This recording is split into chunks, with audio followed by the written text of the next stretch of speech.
Hi everyone, আজকে আমি হাজির হয়ে গেলাম মজার একটি রেসিপি নিয়ে, যা সবার অনেক পছন্দের একটি খাবার। আর তার নাম হলো ডাম্পলিং বা মোমো।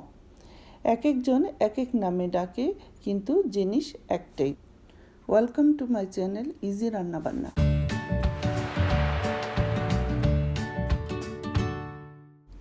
চলুন তাহলে শুরু করা যাক।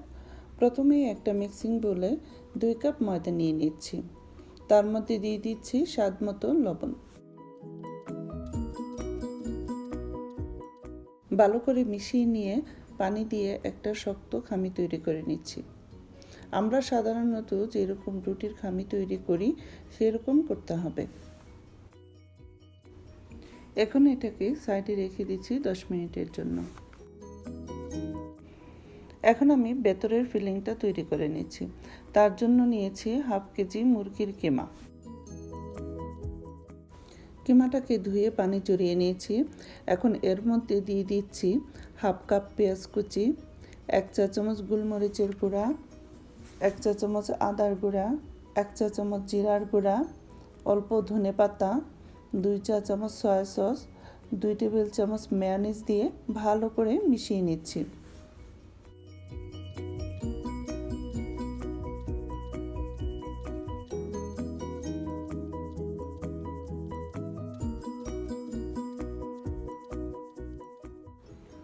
এখন দিয়ে দিচ্ছি অল্প করে লবণ। অলরেডি সয়া সস এবং মেয়োনেজের মাঝে লবণ আছে, তাই সাবধানে দিতে হবে। ভালো করে মিশিয়ে নিচ্ছি। আগে থেকেই বানিয়ে রাখা খামি থেকে কিছুটা খামি নিয়ে একটা পাতলা রুটি বেলে নিচ্ছি। এখন একটা গোল কুকি কাটার দিয়ে ছোট ছোট করে কেটে নিচ্ছি। এইরকম একটা গোল রুটি নিয়ে তার মাঝখানে কিছুটা কিমা দিয়ে দিচ্ছি। রুটির চারপাশে আঙ্গুল দিয়ে পানি দিয়ে এক পাশ থেকে ঠিক এইভাবে চেপে মুখটা বন্ধ করে দিচ্ছি।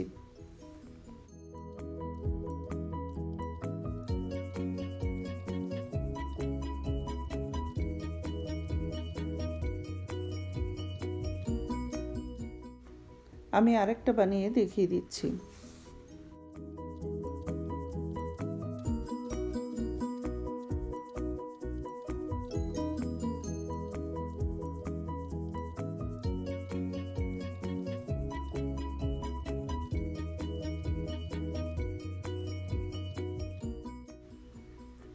এখন অন্যরকম করে একটা বানিয়ে দেখিয়ে দিচ্ছি।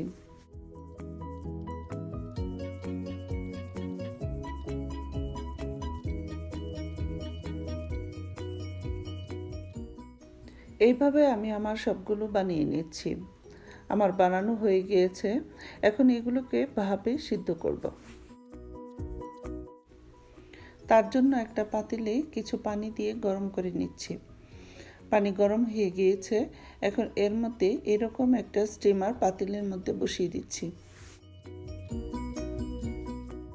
তার মধ্যে আগে থেকে বানিয়ে রাখা ডাম্পলিংগুলি এক এক করে সাজিয়ে ঢাকনা দিয়ে ঢেকে দিচ্ছি। এটাকে আমি 15 মিনিট ভাপে সিদ্ধ করব। ফিরে আসছি 15 মিনিট পর। এখন খুব সাবধানে এটাকে তুলে নিচ্ছি। একটা বাটিতে 2 টেবিল চামচ সয়া সস, হাফ চা চামচ চিলি ফ্লেক্স, 1 চা চামচ মধু, 2 টেবিল চামচ পানি দিয়ে ভালো করে মিশিয়ে একটা সস তৈরি করে নিয়েছি। ডাম্পলিং বা মোমোকে গরম গরম সস দিয়ে পরিবেশন করেন।